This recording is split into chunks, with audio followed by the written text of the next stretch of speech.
Tá. Então, pessoal, boa noite a todos, né? Vou me apresentar. Eu sou a Flaviana Martins, sou psicóloga, psicopedagoga, sou especialista em TEA há mais de 15 anos, aqui na cidade de Formosa, Goiás. Hoje eu trabalho apenas com TEA, no meu consultório. Dou palestras, treinamentos, formações para pais, para profissionais e vou estar com vocês nesse semestre, né, na pós-graduação do Instituto Suassuna. E aí está meu tema. Autistas crescem e continuam precisando de suporte? Será? É sobre isso que nós vamos falar. Só que antes de falar, de entrar realmente no tema, eu trouxe essa frase para vocês. O que te desafia, te transforma. Você já parou para pensar no teor dessa frase? O que te desafia, te transforma. Por que eu gosto dessa frase? Porque essa frase, todas as vezes que nós falamos de inclusão, falamos de autismo, falamos de deficiências, ela traz uma carga muito forte para mim. Porque há 15 anos atrás, eu fui desafiada para este mundo do TEA. Eu acabava de entrar em um núcleo de apoio à inclusão na minha cidade, apenas com a pós-graduação de especialista, de psicopedagoga, e achei que eu sabia muito. Quando a gente termina uma pós-graduação, né, nós achamos que vamos arrasar. E chegou para mim uma família com uma criança, acabava de sair da creche, e ele era não verbal, tinha todas as estereotipias, ele tinha muita agressividade, ele agredia o monitor, o professor, pouco contato visual, e naquela época, juro para vocês, que mesmo com a minha graduação, com a minha pós-graduação em psicopedagogia, eu não sabia que era o autismo, não sabia que se tratava disso. Até que chegou alguém e falou para mim do que se tratava. E aí o desafio foi maior ainda. Poxa, mas 15 anos atrás, gente, se hoje é difícil material sobre o TEA, sobre o autismo, imaginem há 15 anos atrás como era. E eu comecei a campear material e nada de encontrar. Encontrei um livro disponibilizado pelo MEC, que até hoje eu tenho esse livro, que o título era Transtornos Globais do Desenvolvimento. E lá tinha 3 páginas sobre o autismo. E eu debrucei sobre esse livro. Só que não era o suficiente. Fui para a bibliografia dele, muito artigo em inglês, então não tinha quase nenhum suporte. Só que aquela família que chegou para mim, eles só tinham a mim. E aquela mãe depositou tanta confiança que eu não podia decepcionar. Eu precisava fazer algo. E comecei a colocar em prática. O pouquinho que eu estudava, coloquei em prática. Comecei a pegar cursos, fazer congressos, procurar uma sede de aprender para poder ajudar. Até que chegou ao ponto da pós-graduação em TEA. E aí eu fiz a minha pós-graduação. Por que eu estou falando dessa história para vocês? Porque essa pós-graduação foi um marco na minha vida. Ela simplesmente mostrou a profissional Flaviana de uma época e a profissional Flaviana de outra. Por quê? Porque através dessa pós-graduação eu pude realmente lidar com convicção com TEA, eu pude ajudar mais famílias e eu me tornei referência aqui na minha cidade e nas cidades vizinhas. Hoje eu uso o Instagram, sou escritora de um livro sobre o autismo. Então, realmente, se você quer ajudar e se você quer se destacar também profissionalmente, a pós em autismo na adolescência é a pós do momento, porque nós temos aí um índice muito grande de crianças autistas, só que essas crianças vão crescer e elas vão precisar de atendimento. Os pais já ficam malucos desde já, pensando em como vai ser daqui a algum tempo. Minha criança já está com 9, 10 anos, e quando ela entrar na adolescência, onde estão esses profissionais? E nós precisamos nos aperfeiçoar, nos capacitar para isso. E é por isso que eu escolhi esse tema. E aí, eu lanço o desafio para vocês. Até o final, quem ficar comigo até o final, eu tenho certeza absoluta que vai sair com muita preparação para começar a trabalhar com adolescente autista, se não começou ainda. Ou mesmo vai despertar em você um brilho nos seus olhos. Aquele brilho que tem quem ama trabalhar com TEA, quem ama trabalhar com autismo, quem ama trabalhar com deficiências, transtornos. Esse é o desafio. Vamos lá? E hoje, o que mais me desafia são essas manchetes. Eu não sei se vocês perceberam, mas aumentou muito, gente. Esse ano, inclusive, tiveram várias manchetes e praticamente nenhuma positiva. A maior parte negativas. A mais recente foi daquele pai que foi assassinado. Mas nós tivemos também uma escola em Brasília, onde o adolescente não foi chamado para a formatura, simplesmente esqueceram.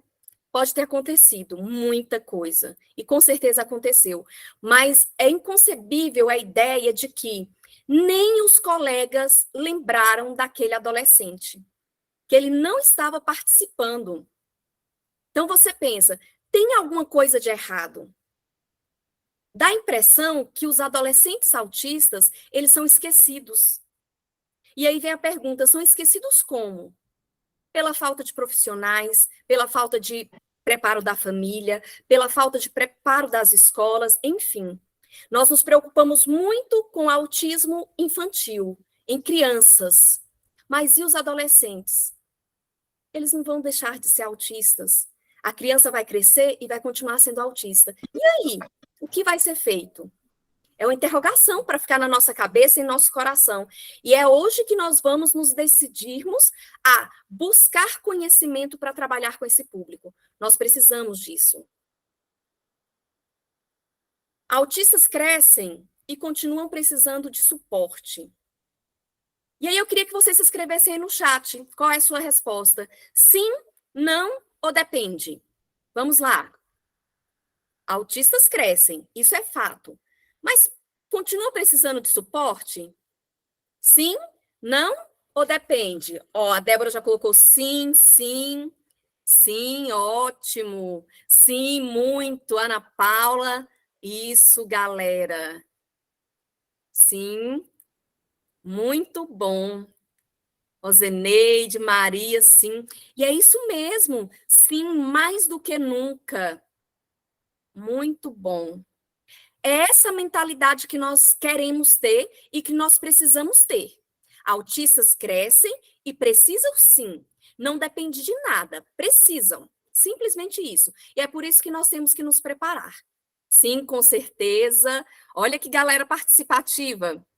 Acho que vocês têm a mesma vontade de aprender que eu tenho. Que os olhos de vocês brilham tanto quanto os meus quando se fala do TEA. Muito bom mesmo, gente. E aí, eu vou pincelar aqui um pouquinho sobre o TEA, por quê?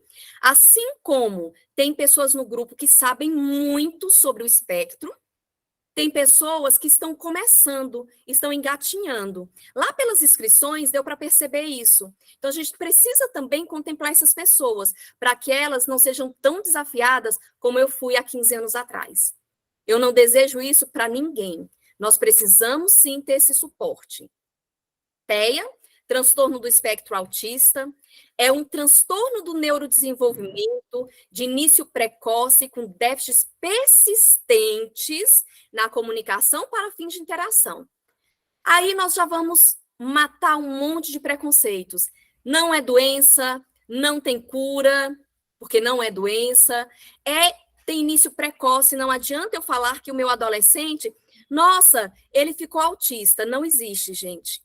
Se a sua criança não tem um histórico das características, dos critérios diagnósticos lá na infância, olha lá, é de início precoce. Provavelmente ela tem outro transtorno, ela está passando por alguma coisa emocional que está parecendo com TEA, tá? Mas tem que estar lá no início. Déficits persistentes na comunicação para fins de interação. E aqui cai por terra. Atraso de fala é critério diagnóstico para TEA? Não, não é. Atraso de fala é sinal de alerta. Critério diagnóstico é déficit na comunicação. Comunicar é apontar, é dar tchau, é olhar nos olhos, é responder quando é chamado, é aprender da joia. Isso que é comunicação. Se tem rebaixamento, aí sim, é um critério. E tem que ter padrões repetitivos e restritos de comportamentos, interesses e atividades. Hiperfoco, Gostar de dinossauros, de carrinhos, de letras, de espaço, mas não é um gostar pouco, não. Eu costumo dizer que é um gostar muito, muito intenso. E lembrando que esses hiperfocos mudam. Esses comportamentos repetitivos, que são os instintos, as estereotipias, os movimentos, que nós também temos estereotipias, né? Garanto que tem gente aí batendo a perna, ou passando a mão aqui no cabelo, ou mordendo o cantinho do lábio. Todos nós temos. Por quê? Porque é regulador. Mas no TEA ele é mais intenso. Mas para estar no espectro, eu não posso ter só uma característica, só duas. Eu tenho que preencher todos os critérios segundo o DSM. E aí nos chama muita atenção. Por que nos formar? Por que capacitar? Por isso aí, gente. E esse dado aí, garanto para vocês que ele já está desatualizado. 1 a cada 44 crianças é diagnosticada. Há 15 anos atrás, eu tinha um paciente. E esse paciente, vou falar para vocês que eu fiquei com acho que pelos próximos 4 anos. Hoje, eu tenho 45 pacientes TEA semanais. Dá para entender o que é isso? É muita gente no espectro. E aí você pode me perguntar, Flaviana, é uma epidemia? Não, não é uma epidemia. Tem vários fatores interferindo neste aumento. Né? E aqui, olha só, e aqui eu já tenho um novo estudo, esse não é do CDC, né? Porém, ele já está sendo levado em consideração. 1 a cada 30 crianças. Qual é o diferencial desse estudo e aquele que eu mostrei anteriormente? É porque aquele anterior, ele pegou crianças de 8 anos. Aqui já entrou até 17 anos, pegou também adolescentes. Talvez por isso esse número seja maior, mas esse número tem que ser considerado. Provavelmente vamos ter alterações aí bem rapidamente. E qual é o problema disso aqui? Temos que nos preparar. Olha o número. É 1 a cada sala de aula, praticamente. 1 a cada sala de aula. Como não preparar? Como não preparar a sociedade? Temos que correr atrás mesmo. Ah, mas o que está causando? Tem uma clareza no diagnóstico? Tem sim. Tem mais informação? Tem na mídia, sim, tem mais informações, né? Mas já tem estudos também mostrando que tem algumas causas externas, ambientais, que podem estar aumentando. Que eu acredito que mais alguns anos elas vão ser divulgadas, elas serão divulgadas. Deve ter uns 15 dias mais ou menos, a Maíra Gaiato soltou, né, falando sobre esse estudo, que já tem estudos pequenos falando de coisas que podem estar interferindo. Eu creio, com toda sinceridade, que sim. Quando eu vejo aumento absurdo no meu consultório, e não são laudos falsos, não é mentira, não é epidemia, é verdade. E são crianças, são bebês. Eu tenho crianças de até 1 ano e 2 meses. Então, nós temos que acreditar que algo está acontecendo. Mas o mais importante ainda de ver qual é a causa, é saber o que fazer daqui para frente. E já sabemos que a causa é genética. Né? O autismo está lá no gene, está no gene da família, no gene da pessoa. Porém, tudo que é hereditário é genético, mas nem tudo que é genético é hereditário. Pode ser, olha lá, a hereditariedade do autismo, 97%. É bem alta essa taxa, porém não é 100%. Acontece de não manifestou no pai, não manifestou na mãe, mas a criança nasceu autista. Por quê? Porque tem no gene da família. E esse gene ele está associado a outros genes, por exemplo, do TDAH, da esquizofrenia e outros genes como se fossem parecidos, muito semelhantes. Então, pode ser que não manifestou autismo nos pais, em outras pessoas, mas naquela criança. E pode também ter mudanças genéticas da própria criança, né? E aí não foi hereditário, foi a mudança nela, mas é na genética dela. Então, qual é a causa? Genética. Porém, tem fatores ambientais que aumentam o risco e a chance. E aqui coloquei multifatorial e poligênico. Por quê? Porque hoje nós temos mais de 150 genes mapeados relacionados ao autismo. Isso aqui é bom para a gente tirar aquela culpa da mãe. Ou então ficar procurando, mas é culpa do pai ou da mãe? Não é culpa de ninguém. De ninguém. Pode ter sido a mudança da criança. E outra coisa, vai estar na genética paterna e materna quando for dessa forma. Né? Então, nós temos que ter essa ideia para que a gente derrube esses mitos que causam tanto sofrimento a essas famílias. Eu não preciso saber por que veio. Eu tenho que saber como lidar. E é um espectro, né? Porque antes nós pensávamos que autista era só aquela criança clássica que balançava para um lado para o outro, ou de um para frente para trás, de um lado para o outro, que não falava, não olhava, e nós vimos que não. Que nós temos uma variação muito grande, por isso que é o espectro, e dentro desse espectro, ele não é linear, como essa faixa aí. Ele tem desde crianças e adolescentes e adultos que falam muito pouco ou não falam, a crianças, adultos e adolescentes que você fala assim, nossa, ele não é autista, porque ele fala. Aquela falta de conhecimento. Eu tenho desde pessoas que interagem muito bem a pessoas que não interagem nada. Eu tenho pessoas que têm funções executivas bem desenvolvidas e tenho aquelas que não. Por quê? Porque o TEA é um funcionamento diferente do meu cérebro. Por algum motivo, algumas áreas estão hiperestimuladas e outras áreas não estão tão estimuladas. Aquele estímulo que está recebendo não está chegando da forma que deveria. Assim como não existe uma pessoa igual a outra, também não existe um autista igual ao outro. Isso é fato. E isso é muito bom. Essa descoberta foi assim muito maravilhosa, eu costumo dizer, para que a gente não faça. Não é TEA, não tem cara de autista. Ah, mas eu tenho um vizinho que é assim, ele não é assim. Não, tem uma diversidade. Como não ser diverso dentro de um espectro e ser diverso na humanidade? Antes de ser autista, eles são pessoas. E é por isso que tem essa diversidade.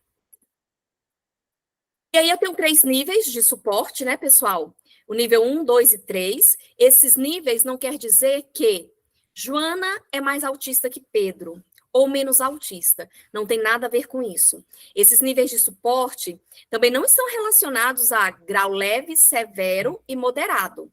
Esse nível de suporte é simplesmente para mostrar o quanto de apoio aquele adolescente, aquela criança, aquele adulto precisa. Nível 1, praticamente passa despercebido na sociedade. Por quê? Porque ele tem um desempenho, ele consegue comunicar, ele consegue se virar. O nível 2, ele já precisa de um pouquinho mais de suporte para algumas coisas. E o nível 3, ele precisa de muito suporte para tudo, para autonomia, para comunicação, enfim. Então, são níveis. Não, dentro do espectro não tem mais ou menos, tem níveis de suporte. E aí, eu coloquei essa pergunta aqui. Qual o prognóstico? Eu falaria o seguinte: o que esperar? Todos os dias no meu consultório, eu escuto mães perguntando, Flaviana, e aí? Como é que vai ser? Como vai ser daqui a alguns anos? Tem muitas dessas perguntas que nós conseguimos dar uma previsibilidade, uma pequena previsibilidade, mas muitas delas nenhum profissional é capaz. Quando a mãe chega e te pergunta, o meu filho vai falar? Não posso responder. E nenhum profissional pode. Até onde meu filho vai chegar? Também não tem como, gente. O ser humano, o cérebro humano é incrível. Vocês não têm ideia. Quer dizer, eu acho que tem muita gente aqui que já viu, já presenciou também. Eu já vi crianças que não andavam, que passaram a andar. Crianças que não escreviam cursivo, porque tinha a mão aqui no antebraço e que hoje escreve. Crianças que não faziam um monte de coisa que ninguém acreditava e hoje fazem. Adolescentes também. Então, não dá para a gente prever. Porém, por exemplo, até onde meu filho vai desenvolver? Gente, isso vai depender muito, muito, muito. Se ele tem comorbidades junto com autismo, se ele teve a intervenção certa, na intensidade certa, como essa família aceita esse diagnóstico, quanto de estimulação ele teve até hoje e continua tendo. Tem que ver também, por exemplo, eu pego uma criança de 8 anos que não fala. Quer dizer que ela não vai falar? Não sei. mas aumenta a chance dela ter mais dificuldades no desenvolvimento dela, dela ser menos independente do que uma que fala, que começou a falar ali pequenininha, 3, 4 anos. Então, tem coisas que dá para a gente prever. E essa previsibilidade, ela é legal por quê? Para a gente se preparar para um futuro. Quando nós temos uma criança e nós entendemos e os profissionais são claros, não de traçar, de falar o que vai ser, mas de levantar hipóteses junto com você e mostrar caminhos e mostrar as dificuldades, é muito mais fácil de você pensar o que você vai precisar no futuro. Será que você vai precisar de uma moradia assistida? De um plano de saúde melhor? Isso é previsibilidade. Isso nós precisamos pensar. E aí, a última pergunta desse slide fala o seguinte: vai precisar de terapias para sempre? Essa pergunta é boa. Será? É isso que nós vamos responder hoje. Olha só o que acontece. Na infância, a maioria dos profissionais que nós temos hoje, que trabalham com TEA, são voltados para a infância, para a estimulação precoce principalmente. Isso é muito bom. Eu me especializei nessa área, por quê? Justamente porque eu vi que precisava, que o estímulo dado na hora certa é fundamental para que ele chegue um adolescente mais independente, com mais desenvolvimento. É agir cedo, é agir agora. Então, o suporte que os pais dão, o suporte que a escola dá, que a demanda de profissionais é praticamente todo voltado para a infância. Só que essas crianças vão crescer e nós precisamos pensar daqui a pouco o que nós vamos fazer. Porque, na verdade, olha o que acontece na adolescência. Temos exceções, mas na adolescência até típica, os pais têm a tendência de olhar menos, olhar com menos cuidado. Infelizmente, gente, nós pensamos que não, que os pais têm mais cuidado nessa fase, e não. Nós que somos profissionais da área, nós sabemos que tem sim uma negligência. A escola também, ela dá mais importância para a criança. Ah, não, já cresceu, já é adolescente. E não é bem assim. E eu vou mostrar para vocês que não é isso. Eles crescem e continuam precisando de suporte, às vezes até mais. E se você me perguntar, Flaviana, melhora, diminui as limitações? Depende. Depende de que limitações você está falando. Às vezes a criança melhora na parte sensorial, chega lá na adolescência ok com a parte sensorial, porém ela chega com déficit na comunicação. E oscila muito. Eu falo sempre o seguinte: teve alta da psicóloga. Pode ser que seja temporariamente. Teve alta da fono, pode ser que lá na frente ele precise novamente. Então, é um vai e volta. Por isso que os pais, os professores, têm que estar atentos a isso. Não é uma coisa fixa. Flaviana, só para te avisar, são 19h31. Tá. Eu tenho até? Até às 20h30. Ok. Tá tranquilo. E olha só, esse slide chama muita atenção. Não deixei de ser autista. E agora sou adolescente também. É como se fosse um adolescente falando para você: poxa, eu não deixei, socorro, é um SOS. Eu não deixei de ser autista, mas agora eu tenho algo mais.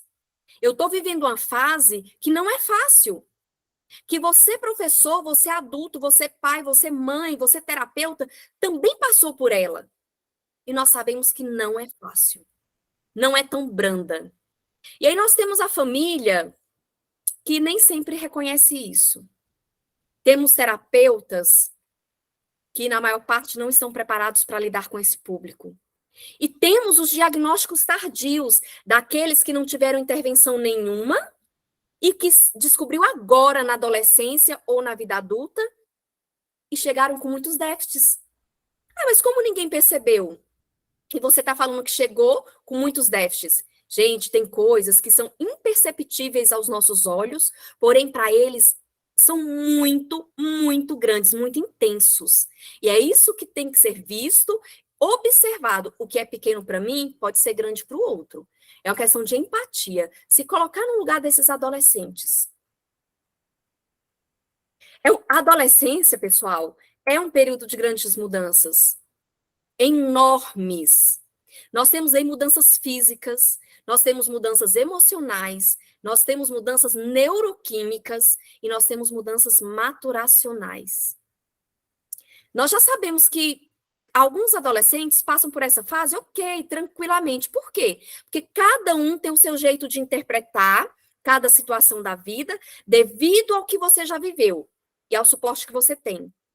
Porém, tem coisas, essa parte neuroquímica, essa parte de hormônios, essa parte de maturação, não depende só de você querer.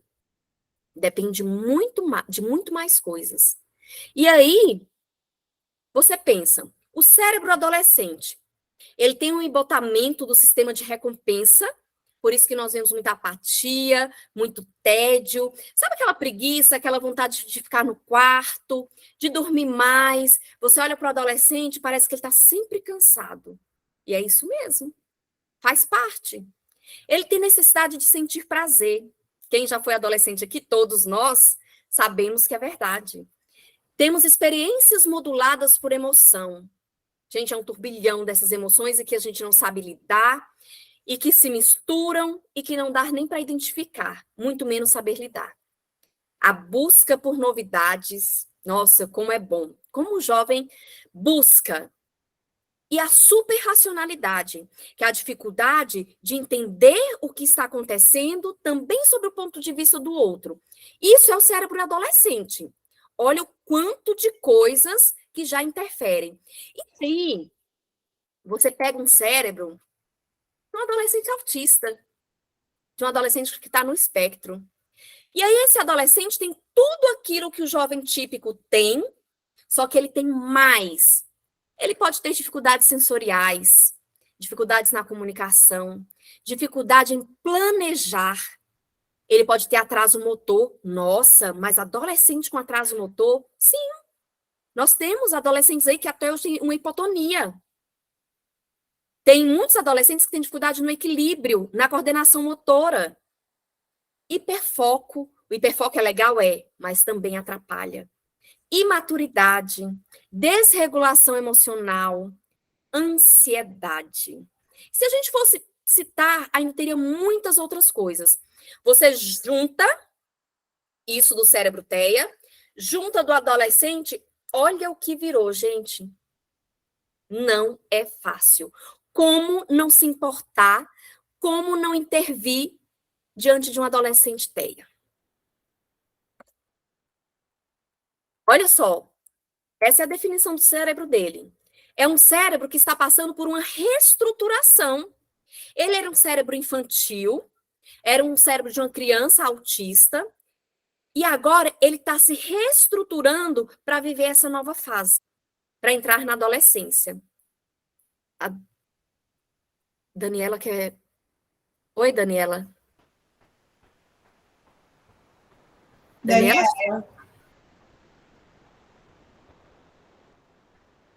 Será que ela quer falar alguma coisa? Eu acho que ela levantou a mão sem querer. Ah, tá ok.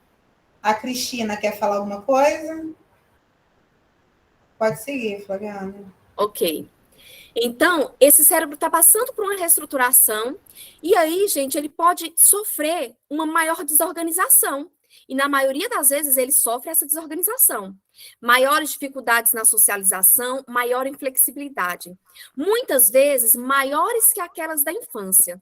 Flaviana, mas assim, eu não concordo com você não. O meu filho, ele melhorou muito em tudo. Muito, muito, muito. Quando ele era criança, ele era muito mais inflexível, muito mais, tinha menos socialização, tinha mais desorganização, e hoje ele está ok. Que bom. Pode acontecer? Pode, gente. Eu não disse que cada ser, cada autista é um autista, e que depende muito do que você viveu e da forma que você responde a esses estímulos. Só que, na maioria das vezes, na maior parte dos casos, nós temos, sim, um aumento em algumas dificuldades, em algumas inabilidades. Eu posso melhorar em certas partes e piorar em outras. E também tem essa oscilação. Aí, nós temos o seguinte, a adolescência é o ápice das habilidades sociais. Isso não tem o que discutir.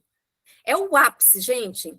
Por quê? Porque é na adolescência que nós queremos pertencer a um grupo, é na adolescência que nós precisamos conquistar nosso espaço, é na adolescência que nós vamos pensar, nós olhamos diferente para o outro, é na adolescência que nós precisamos e sentimos a necessidade, por mais reclusos que nós formos, nós precisamos dessa presença da outra pessoa. E o que acontece com o autista, com o adolescente autista? Ele tem essa motivação social, sim. Essa motivação é própria do adolescente.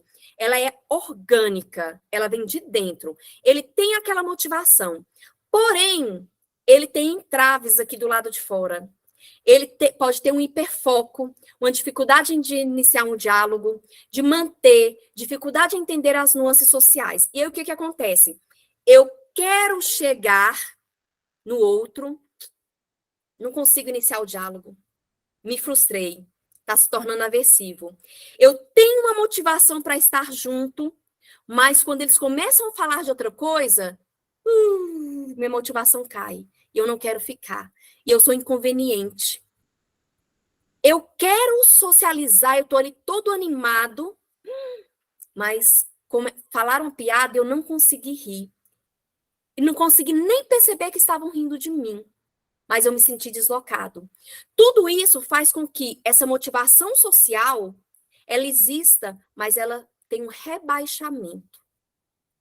É isso que acontece com o adolescente TEA. Por isso que muitas vezes foi trabalhado muito a parte social da criança e quando chega a adolescência, ele se frustra. Porque faltaram algumas habilidades para serem trabalhadas. E o que se torna aversivo, eu vou deixando de lado. E aí eu vou querer me isolar mais, ficar mais na minha casa, evitar sair, evitar ir ao mercado e há várias outras coisas. É como se fosse aquele ratinho que leva choque. Ele vê a comida, ele vai para comer. Ele levou o choque, ele vai deixando de querer comer aquela comida específica, porque é aversivo. E aí, quando nós falamos dessa questão de intervenção com os adolescentes, nós temos que pensar nesses níveis, gente, nos níveis de suporte. Né? Então, aquele adolescente nível 1 e nível 2, que precisa de pouco suporte, ou um suporte moderado, ele tem uma percepção melhor do ambiente em quase todos os casos. Só que aí tem um problema. Ele consegue perceber, mas às vezes o sofrimento dele na sociedade é maior do que aquele que tem um nível 3 de suporte. Por quê? Aquela criança, aquele adolescente que está lá no nível 3 de suporte, ele praticamente ele não entende que estão rindo dele, que ele não está adequado, aquilo passa despercebido. Eu costumo dizer que nesse sentido eles são até mais felizes, porque o nível 1 e o nível 2, como eles sofrem de ver que eles são diferentes. E eles percebem. É justamente na adolescência,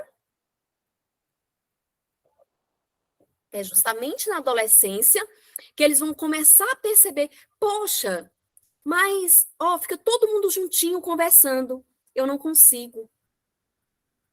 Poxa, olha, o meu amigo ali consegue, não sei, na minha época era azarar, né? Não sei como é que fala hoje mais. Mas assim, olha, ele consegue conversar com a menina, chamar a atenção. Eu não consigo. Ele não consegue nem. O colega chega e fala, cara, olha lá, a menina tá de olho em você, tá apaixonada, e ele não consegue ver. E ele começa a se perguntar por que isso acontece com ele. Ao passo que o nível 3, gente, de suporte, ele não consegue fazer bem essa distinção. E aí, nós temos um nível 3 que nós precisamos trabalhar o quê, então, Flaviana, na adolescência? Nós precisamos trabalhar com emoções. Nós precisamos trabalhar com autonomia. Nós precisamos trabalhar com aceitação dos pais, principalmente, dos profissionais que estão com ele, das escolas. É diferente a intervenção com um autista nível 1 e 2 e um nível 3 na adolescência. Totalmente diferente, até os objetivos. Ah, mas você está discriminando. Não.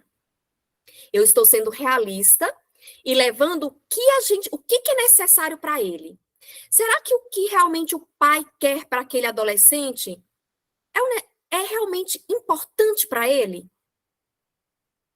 Talvez para ele seja mais necessário ele ter uma autonomia de se vestir, de comer, de se comunicar, do que talvez de conseguir um diploma de uma faculdade, de se casar. E é isso que nós temos que pensar. O que realmente é o melhor para aquele adolescente, aquele adulto ou aquela criança? TEA não é uma condição pediatra que você faz umas intervenções, o tempo passa e tudo se normaliza. E tudo fica ok. Não é, gente. Ele vai continuar autista. Ele vai continuar precisando de ajuda. Sabe por quê?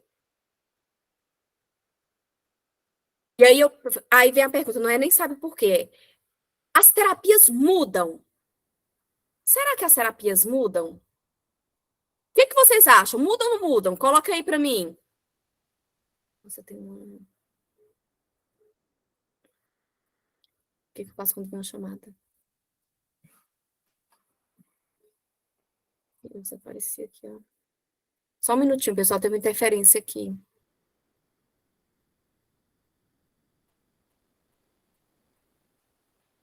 Volta. Aí, voltei. Ok. As terapias mudam. As terapias mudam sim, gente. Por que as terapias mudam? Porque as demandas mudam, tá? Então, não quer dizer... Eu falo sempre o seguinte, gente, não se submetam ao tal do kit TEA, do kit autismo, que todo mundo vai precisar da mesma intervenção, do mesmo jeito, com a mesma intensidade. Não é assim. E quando eles crescem, que se tornam adolescentes, essas terapias mudam por quê? Porque lá quando são crianças, isso, além de mudar o suporte, exatamente. Se muda o nível, vai mudar o suporte. Olha só, lá na criança eu vou trabalhar o quê? Habilidades básicas. Contato visual, sentar, esperar, atenção compartilhada. Esse é o meu plano de ação. Quando ele se torna um adolescente, eu preciso ensinar habilidades sociais, principalmente. Ué, habilidades sociais? Mas já trabalhou lá na infância. Já, mas vai mudar agora o foco. Sabe por quê? O autista ele tem uma percepção diferente. Por exemplo, tem uma inabilidade de chegar. O menino, poxa, tá vendo todo mundo arrumar namoradinha. Mas ele não sabe chegar. Ele não sabe nem como cumprimentar direito. E aí, eu tenho que ensinar? Tenho. E como é que eu ensino? Através do teatro, através do atendimento em duplas, através de simulações. Eu posso ensinar para esse paciente, por exemplo, como é que você pode chegar? Oi, tudo bem? Eu sou o João. Qual é seu nome? Nossa, seu cabelo é muito bonito. Essa é uma forma. Vou ensinar outra forma.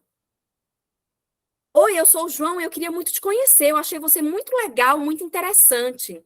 Você tem que ensinar e dar para ele formas. Ai, Flaviana, mas isso é muito mecânico. Gente, pode ser que seu adolescente não saiba. E aí ele vai deixar de ganhar a menina porque ele não sabe chegar. Outra coisa, você vai despertar nele. Observa como é que seus colegas fazem. Vamos assistir um filme? Sim, os pais podem assistir filmes mostrando como é que, antigamente falava chavecar, né? Como é que se chaveca, como é que se chega no menino ou na menina. Mostra para eles como é que é feito. Mostra através de imagens, filmes, a leitura, por exemplo. Nossa, mas assim, fulano, você não viu que ela estava olhando para você de um jeito diferente? Diferente como? Gente, ele tem dificuldade de ler expressões faciais. Como que você vai trabalhar isso? Gibi, revistas, figuras, analisar, por exemplo, num filme, cara de surpresa, de medo, de raiva, de decepção. É assistir junto e perguntar e treinar. Agora, nós vamos fazer de conta que eu sou uma pessoa que você tá com muita raiva, muita raiva. Faz aqui para mim como é que você chega. Você vai modelando e você dá o exemplo. É assim que se trabalha com adolescente. E é só o terapeuta? Não. É o monitor lá na escola que pode fazer isso, porque o monitor na escola, uma das funções dele, que eu acho assim primordiais, é trabalhar essa parte aí da socialização. É de ler as nuances sociais. E aí, e os pais são fundamentais nesse processo. Até mesmo, eu vou chegar na parte da escola, porque como eu sou também pedagoga, tudo vai voltando para a escola, mas eu vou aguentar.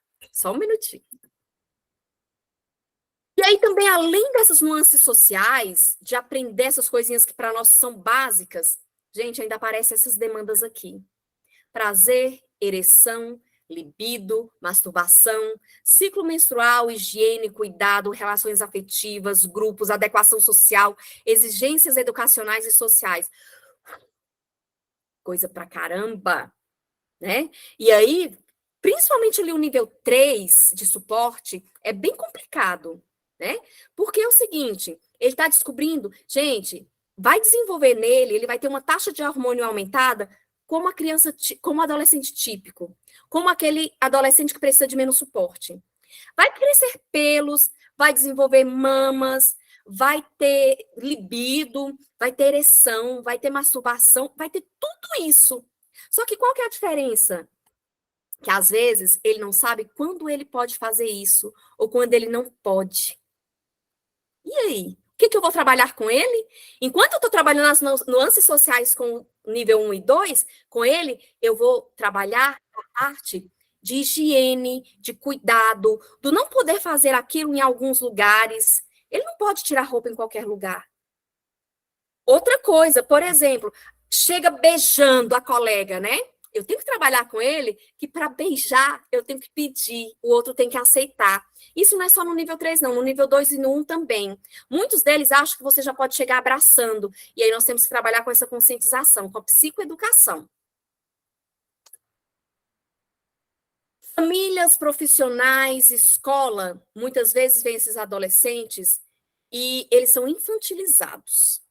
Até que agora melhorou, mas eu não sei se vocês lembram, há poucos anos atrás, a criança, o adolescente com síndrome de Down, como é que ele aparecia?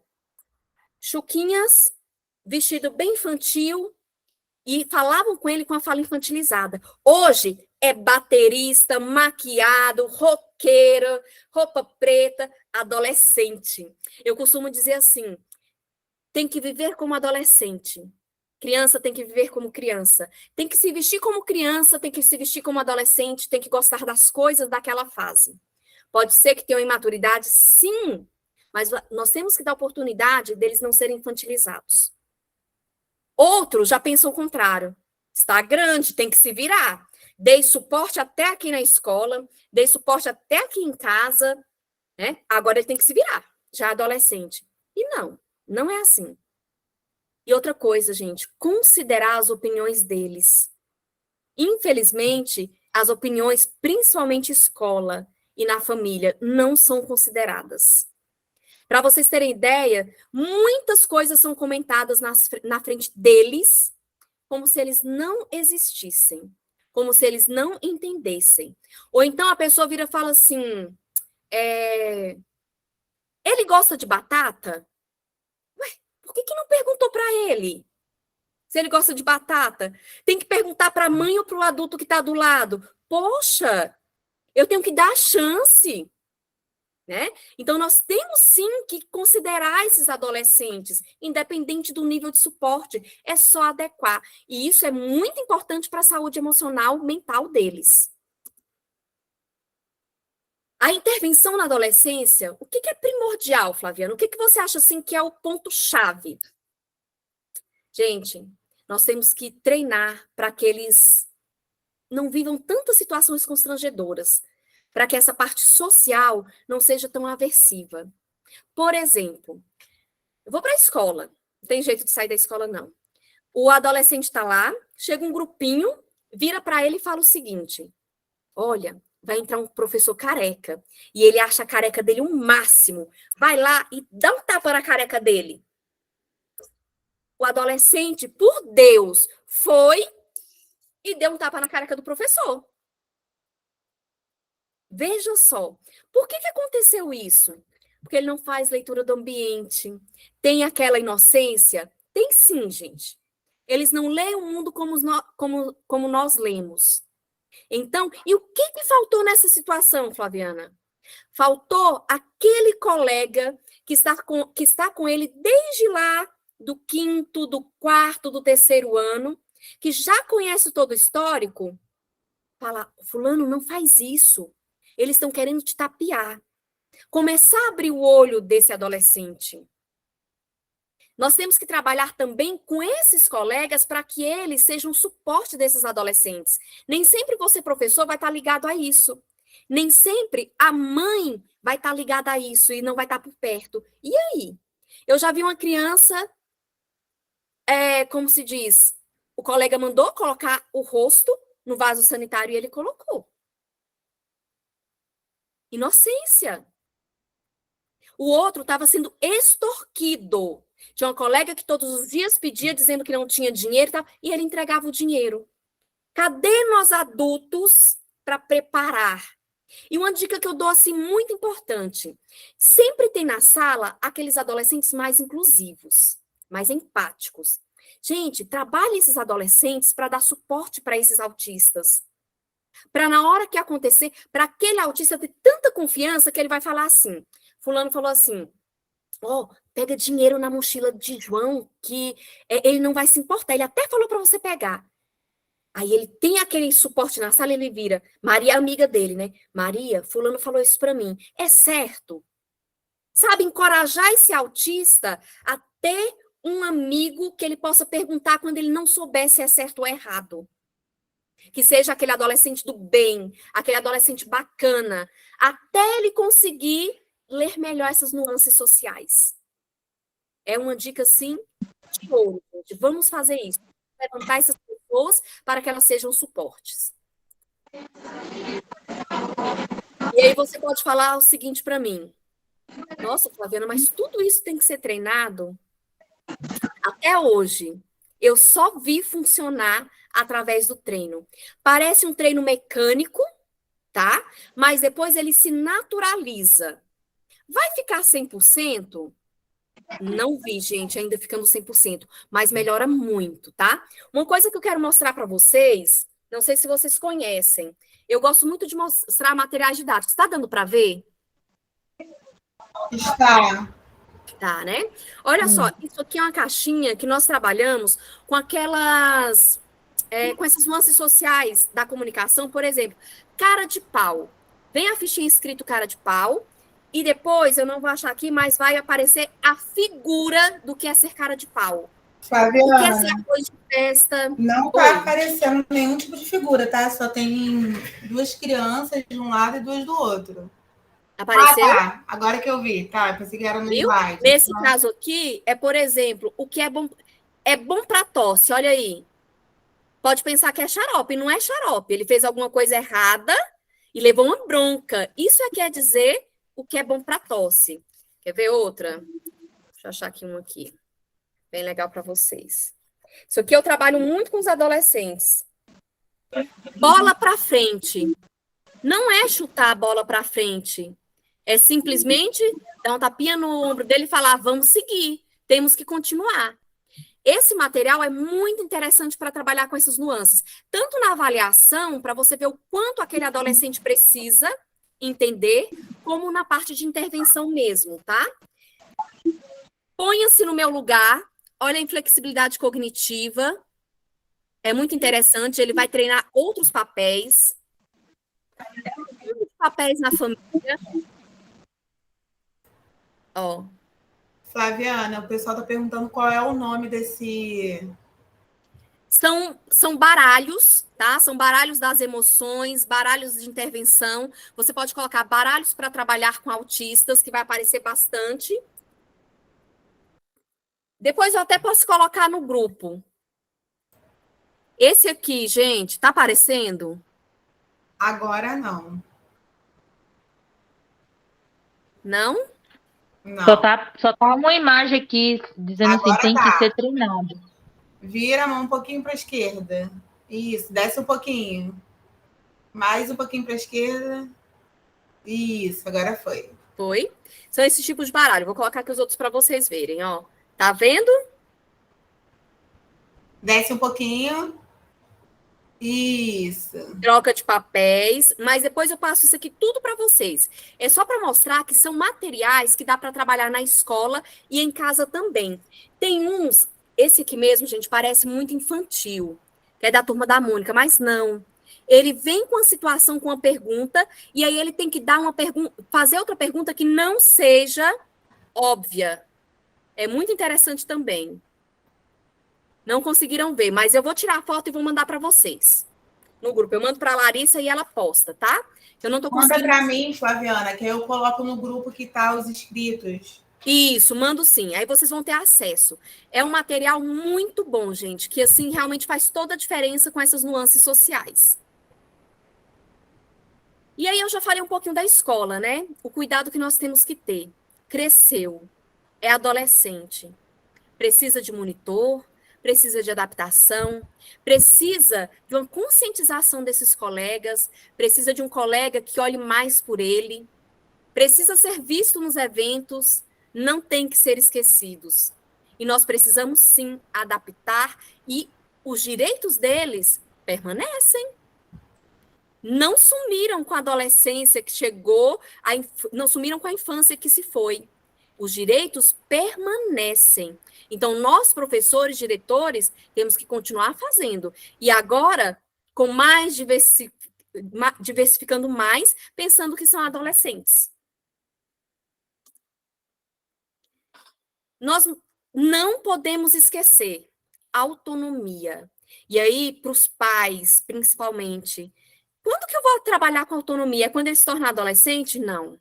Desde a infância. Eu preciso trabalhar com autonomia para que ele chegue lá com mais destreza, com mais flexibilidade, com mais, como é que eu vou falar para vocês? Com mais funcionalidade mesmo, né? É você, hoje em dia não usa muito mais essa palavra, mas eu gosto ainda para falar que dá conta de fazer aquilo que a sociedade pede ou que eu preciso fazer. Preciso pensar na preparação para o trabalho, regulação, pessoal. Tem que ensinar para esses adolescentes como é que eles se regulam. Tem que mostrar para eles que eles não precisam ter vergonha do fone abafador, do mordedor, de precisar pedir para sair. Adolescente lá na escola vai precisar muito disso. E como que eu consigo isso? Para não ter bullying? Fazendo um projeto de aceitação. E é um projeto não só no mês da conscientização das deficiências, do autismo, não. É um projeto semanal, mensal, é o ano inteiro. Para que isso, dele ter que sair, dele ter que pegar um mordedor, um regulador, eu não trouxe nenhum aqui para mostrar para vocês, mas esses pop-it, essas coisas, não seja visto como infantilidade, mas é de uma necessidade. Isso geralmente acontece muito, o bullying, principalmente com aqueles colegas, tá, vou mandar as indicações, com aqueles colegas que acabaram de entrar na turma. Acontece muito, eles não têm aquele olhar que aqueles mais antigos têm, ou quando o adolescente muda de escola. Então, não é bem visto. Então, nós temos que pensar nesse trabalho. A aceitação. O adolescente, eu sempre falo o seguinte, os pais perguntam, quando contar que ele é autista? Depende de tanta coisa. Mas o que eu costumo dizer? O quanto antes. O quanto antes da forma certa. Não adianta você pegar uma criança nível 3 de suporte, que é não verbal, que tem uma deficiência intelectual associada, e falar para ela que ela é autista nesse momento aqui. Não vai adiantar. Porém, tem um nível 1 também de suporte, que você pensa assim, então eu vou falar, porque ele entende tudo. Primeiro, vamos ver se ele está preparado. E como é que eu preparo? Eu tenho que falar do autismo com naturalidade. Eu tenho que falar das diferenças com naturalidade. Para que eu possa depois falar para ele que ele é autista. E para que eu possa falar para os outros também que ele é autista. A aceitação começa dentro de mim. Dentro de mim, pai, dentro de mim, mãe, para que o meu filho aceite e para que a sociedade aceite. E aí fica tudo mais leve. Eu costumo dizer que eu prefiro 1000 vezes que fale o seguinte, nossa, ele está fazendo esse movimento porque ele é autista, do que falar, nossa, ele é tão esquisito, ele é doente? Olha o preconceito, pessoal. Eu prefiro informar. Conhecimento liberta e é a única forma de promover a inclusão, mas não é um conhecimento raso. Não é dizer para os colegas que é autista e pronto. Eu tenho que falar sobre o autismo, eu tenho que explicar o que é o autismo, o que a gente pode fazer para ajudar. Só aí é que eu vou conseguir a ajuda deles. Só aí que eu vou conseguir uma sensibilização em prol. E o bullying, pessoal? Como é difícil essa parte. E o bullying não é só com autista, com crianças e adolescentes típicos também. E o adolescente é cruel. O que tem o cabelo lisinho é cabelo de macarrão. O gordinho é bujão, mas o magrinho é espeto. O outro tem cabelo de mola. O outro é narigudo, mas o outro é narizinho de focinho de porco. Eles pegam a fraqueza do outro. E geralmente tem uma turminha junto que procura aceitação também, eles não têm coragem de fazer, porém eles aplaudem, eles fazem círculo em volta, eles riem, eles motivam. É por isso que aquele adolescente que faz o bullying, ele é motivado. E como é que a gente combate o bullying? Conhecimento, conversas francas, formação e não permitir. Quando eu, professor, permito uma brincadeirinha pequenininha que seja, eu estou permitindo bullying, se está ofendendo o outro. Quando eu, professor, ou eu, pai, gente, tem pai e mãe que faz bullying. Tem certos comentários, certas brincadeiras que são bullying. A partir do momento que é pejorativo, que incomoda, é bullying. Se eu faço, estou dando a liberdade para o outro fazer. E o bullying causa ansiedade, depressão, suicídio. Imagina um adolescente que já tem tanto para buscar, ainda tem as questões do autismo e ainda sofre bullying. Temos que acordar para isso. Bullying não pode ser permitido, ele tem que ser combatido. E só se combate com conhecimento. E é conhecimento científico. E, sim, respondendo a primeira pergunta lá do meu slide, autistas, gente, crescem e continuam precisando de suporte. E é por isso que nós estamos aqui hoje, reunidos nessa noite, para acender essa vontade de ser esse suporte. De ser esse suporte com convicção, com formação, com realmente um saber lidar. Que hoje, infelizmente, a maioria das pessoas não sabem. Porque esse conhecimento não é divulgado, porque tem pouca formação. Então, quando aparece uma palestra sobre isso, a palestra ela é superficial. É só para mostrar um pouquinho do que nós vamos ter lá na pós. É para trazer um conhecimento para todos vocês que estão aqui, mas ainda é um conhecimento raso. Não dá para aprofundar muito, por isso eu trouxe pouca coisa para vocês, mas eu garanto que já acendeu uma luzinha aí. Já te deu alguns toques, alguns nortes para você usar com seu aluno, com seu adolescente, com seu filho. E eles vão precisar do suporte, um suporte diferenciado. E aí, eu quero abrir para perguntas. Aí eu peço a Priscila que conduza, Priscila. Eu deixei um espaçozinho para perguntar, porque sempre tem. Aí eu vou tentar responder para vocês. Pode sim. É só o pessoal ir levantando a mão, a gente pode seguir a ordem de quem levantar a mão para poder ir falando. Só um aviso rapidinho, Flaviano, o pessoal está mandando um e-mail pelo chat. Não adianta, é necessário preencher o formulário. Tem gente falando que não está conseguindo preencher. Eu vou reenviar ele aqui de novo. Tá. Vamos lá, pessoal. Dúvidas, vamos aproveitar o momento. Nós temos ainda alguns minutinhos e eu deixei justamente para tirar as dúvidas, porque às vezes nós preparamos uma palestra e tem aquelas dúvidas individuais. Então, agora é o momento.